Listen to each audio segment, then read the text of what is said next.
There's something about Deadpool that just kind of pulls him out from the other regular superheroes. His ability to feel joy and have fun with things and not take himself too seriously is a huge benefit. So let's take a look at Deadpool and his psychology and some of the things that make him so endearing, and perhaps some of the things that make Wolverine find him a little too much. I told you, you're not welcome here. Just give me one more drink and then I'll leave. Hi, Peanut. I'm gonna need you to come with me right now. Upsy daisy. Oh. The claws. It's quite common in Wolverines over 40. You don't want this. So one of the main things is that Deadpool never takes himself seriously. There's always a joke, always some sort of wit. I think that plays off really well off of someone that's that more serious and surly of moods. But also that is often used as a deflection, or for people that find serious conversations make them feel uncomfortable. So often we can use humor as a wonderful way to deflect or to be able to diffuse a situation. Often people that use wit are looked at as they're not serious or things don't actually matter to them. But it's an anxiety response, just like aggression could be or avoidance could be. But the use of humor makes people feel more comfortable in many situations. Of course, you have to be careful when you use it. Who knows if you live or die? Let's go. Let's go.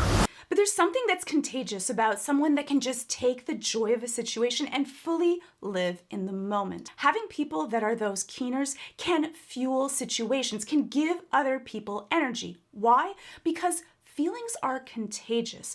If you are joyous, if you are hopeful, the most powerful emotion that is around you is often going to feed into everyone else that is there. So someone that is living in the moment and joyous, like Deadpool is, can help other people be able to feel that joy. And that is so wonderful, especially if you're working in teams. It only takes one person to be able to lift the mood of a group. And it also could take one just to suck it out. So you want to be able to be aware of the emotion that you're giving off to others and the emotion that you're absorbing. And those of us that are more leaning towards super feelers are much more susceptible to this than those that are more analytical. So you also want to be aware of what is your personality type. It's that childlike wonder that we often lose when we become adults. We forget to be able to enjoy all of the things that we have. Is everything perfect? Are we sure that everything's gonna stay perfect? No, but you want to be able to grab all of those pieces of joy and happiness that you do have and fully appreciate them. And doing that lowers anxiety, lowers aggression, lowers your heart rate, and is really healthy for you. Because how do you get better at things? By practicing them. And what could be a better thing than practicing joy? I know I turn everything into a joke, but I care. Or I want to use that for something important. I waited a long time for this team up. Often when people are masking behaviors, which you can mask with aggression, you can mask by not being emotional, by keeping people away, but also by using humor. You are not looked at as being serious enough or that things matter to you, but often they matter even more. And when you're feeling a rise in anxiety or worry or fear, or people are getting too close to you, that's when those defense mechanisms show up. So just because someone might use humor, do not dismiss that things don't matter to them or they can't take a situation seriously. But often when people feel anxiety, that's when their defense mechanisms kick in, whatever they may be, because feeling anxiety is not a pleasant feeling. And so we want to be able to burn it off. And so sometimes what we're doing is we're using humor in order to diffuse off some of that anxiety so that we can feel better. Other people might use other techniques that work as well for them. So just because you're using it doesn't mean that things don't matter to you. And for some cases, humor can be a wonderful way to be able to reset, look at things differently, and not take yourself too seriously. Of course, there are times when this would completely be inappropriate, and I would say that sometimes Deadpool does go into that situation. I think that another issue, though, that we have these days is that people are so sensitive to different things that were said that we're often jumping down each other's throats when the intention isn't meant to harm. So I do think that words matter and we should be careful about what we say, but I also think that we should give people the benefit of the doubt so that people feel like they can be open and free and we can have discussions at the same time. In my world, you're well regarded. You were an X-Man. You were the X-Man. The Wolverine. He's a hero in my world.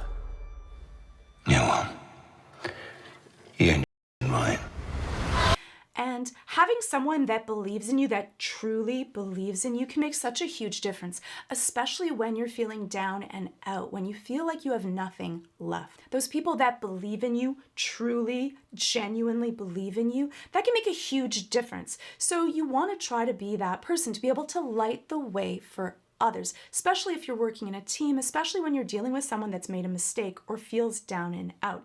It is so easy for us to become jaded and to become judgmental, especially when someone's made a mistake. But that is one of the wonderful things about Deadpool, is that he truly believes. His level of hope is gonna get emotional.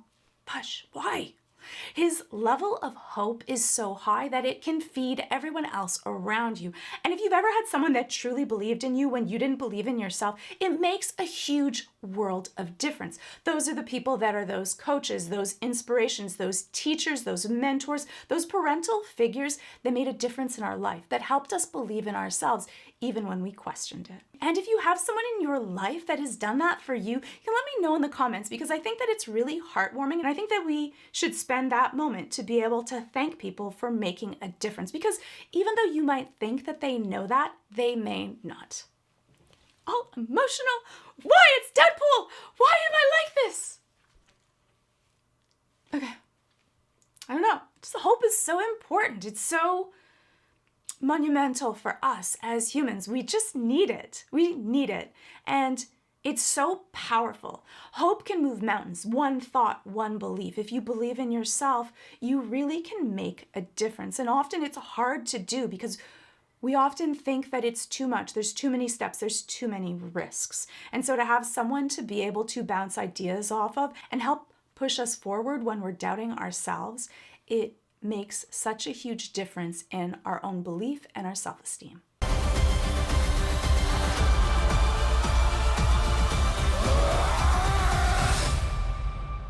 And the coolest part is that it isn't about succeeding. It really is about practicing feeling fear and still walking forwards. When you don't know, when you're unsure of yourself, you want to make sure that you define yourself by taking those risks, not allowing that fear, that self-doubt to stop you from doing the things that you think that you might be able to do. Because failure is not about failing. Failure is about giving up. So what you want to be able to do is keep trying and learning from that. It reminds me of the Edison quote. I don't know if it's actually Thomas Edison that said it, but that I didn't fail 2,000 times at making a light bulb. I found 2,000 ways not to make a light bulb. But I would say that it goes even deeper than that. It isn't about failure or about just learning different things. It's about learning to get up. So another quote that I really love is that Batman quote of, why do we fall? We fall so we learn to get up. And even if you fall 30 times, just make sure that you get up 31, because that changes how you see yourself. If you see yourself as being able to overcome difficulty, to be able to keep striving to do better, even if you know that you're going to fail, that changes how you see yourself, and you see yourself as a fighter. You see yourself as being capable, and that's going to change the choices that you make in your life. You do not want the fear of failure to stop you, and you want to think, if I wasn't afraid, if I truly wasn't afraid, what would I be doing right now? Stop it. But sometimes sometimes when you have this kind of exuberance, or you might be more on the childlike side and enjoy things, it doesn't mean that everyone is going to appreciate that, and you want to be able to be cognizant when you are getting on other people's nerves. But I can totally understand that joy of being able to just enjoy things as they happen. I would definitely say that Deadpool leans on more having ADHD, and sometimes the things that are his inner monologue come out as outer monologue. He doesn't really differentiate between that, or even think that maybe I shouldn't say it. But I think that grabbing that childlike joy is also really good for us. You don't want to be too serious about life. You want to be able to enjoy it. The reason that you want to enjoy it is that it lowers your levels of cortisol and stress. And the opposite of being anxious is actually being happy and joyful and curious. So the more that you do that, the more that you practice turning off your anxiety system and being able to be present, joyful in the moment, because neurons that fire together wire together, and you want to help make the center of your brain that deals with joy get stronger. Want to do some? Hey, it's the one thing that Feige said is off limits. What about Bolivian? Know all the slang terms. They have a list. Even interrupted? Even force. Do you want to build a? Yes, but I can't. Now, no, drugs are not good for you. We can kind of go into that discussion. But that person that can build off of a story, or is always that keen person to be able to jump onto and add to instead of diminish, when you bring up an idea or a thought, instead of making you feel silly or feel small, they will actually listen to that. That's also something that's really important, especially when we're dealing with brainstorming or trying something that's new and scary. You want to be able to be as creative as possible. Look at all the angles. Think outside of the box. And to be able to have that partner in crime, no matter how ridiculous your idea, can really fuel you and help you go forward. Deadpool is really non-judgmental. No matter how ridiculous the idea, you can feel comfortable to be able to share it without feeling judged. That is also a really special character trait that many people don't even think about. But to be able to have someone in your life that you can be able to share something no matter how embarrassing or how silly, and you know that they will listen and not think less of you, that gives us that freedom. Especially when you're going to someone with an issue that may be very serious, or you might be embarrassed about, or you don't even want to admit to yourself. To be able to have someone that would definitely not judge you gives you the freedom to be able to open up. And sometimes we have these issues that we need to ask a question to. So hopefully everyone has someone that's their Deadpool in their life. It's been a challenging few years, for sure, but I'm happy. That is because of each and every one of you. I'm the luckiest man alive. Make a wish, buddy. To avoid that inner cynic, Deadpool does a really great job of giving compliments that are genuine, that are meaningful, that come from the heart. To be able to do that lowers those levels of being cynical with the world, which increases levels of anxiety, makes us feel threatened, and also lowers our ability to make good decisions. Because when we're scared, when we're worried, when we're nihilistic, we're often going to make fear-based decisions, or decisions that keep us closer to home, because there's less risk in that. But when you see the world as good and safe, or you as capable, you're going to be able to do more. Take those risks that you can with the things that you have around you. So being able to be genuine instead of cynical and come from the heart is a gift that you give to yourself and everyone around you. Too much? Was that too gooey? Am I being gooey? Deadpool, maybe I'm being gooey. Wade Wilson? Who's asking? Whoa, whoa, whoa, whoa, whoa, whoa, whoa, whoa, whoa, whoa. Is that supposed to be scary? But just because someone is always joking, it doesn't mean that they're not going to make sure that the people that they care about are safe. You can see him look inside at all of his friends, his entire world, and close the door to make sure that he's going to keep them safe and protected.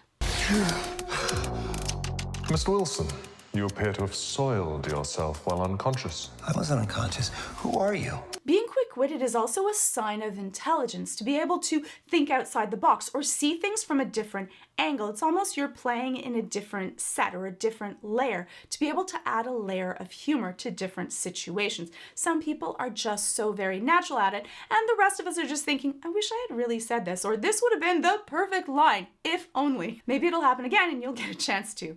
We can always hope.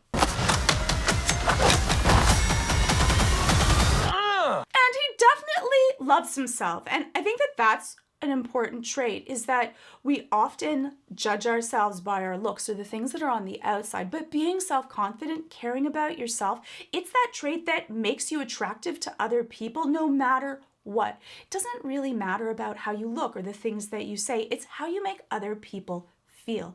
And if you can exude confidence and happiness, other people are going to want to be around you. Those are those pieces that other people can feed off of. So you want to remember, if ever you're being too harsh or too judgmental to yourself, that you want to care about yourself and know that, no, you may not have every single good trait. You might not be a perfect person. No one is perfect. We might hope for it or wish for it, but you want to be able to appreciate yourself for all of the gifts that you give. If you want to be your own superhero, you can get closer to that goal by expanding your mind. And you can do that with today's sponsor, Brilliant.org.